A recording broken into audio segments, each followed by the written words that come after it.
Si on ne met pas un juste prix, on n'aura plus des gens autour de chez nous pour nous amener des œufs, du lait, du beurre et du blé. C'est une évidence aujourd'hui. Qu'est-ce qu'on fait? Eh bien, il faut qu'on enlève un petit cliquet. Un produit alimentaire, ça a un prix. Le prix de la juste rémunération d'abord du producteur. On remet au niveau de cette juste rémunération, au-delà de la loi. Egalim est sympathique comme loi, mais ça ne marche pas encore assez bien, on va dire ça comme un euphémisme un peu bienveillant. Il faut à un moment donné que tout le monde se dise, distributeur, fabricant, consommateur, si on veut qu'il y ait ces producteurs qui nous nourrissent longtemps, il faut qu'on paye au juste prix. Et une fois qu'on aura fait ça, tout naturellement, on ne va pas vivre ça comme un produit plus cher, un produit moins cher, une concurrence avec la possibilité de voir quelque chose de moins cher arriver.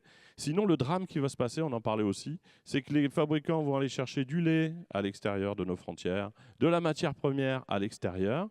Et quand on aura rendu assez désertique la zone de nourriture très précieuse pour nous tous autour de chez nous, on ne dépendra plus que du fameux bateau qui viendra ou pas jusqu'à nous s'il n'est pas racheté en chemin par un pays qui en a plus besoin.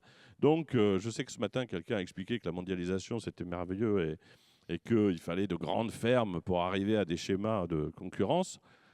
Je vous assure que c'est un drame absolu. Le jour où il y a des gros groupes qui ont mis en salariés presque des producteurs avec des fonds demain qui seront des fonds étrangers, comment on est sûr que le propriétaire de ce grand groupe qui est un Allemand ne va pas capter cette nourriture alors qu'on en a besoin en France ?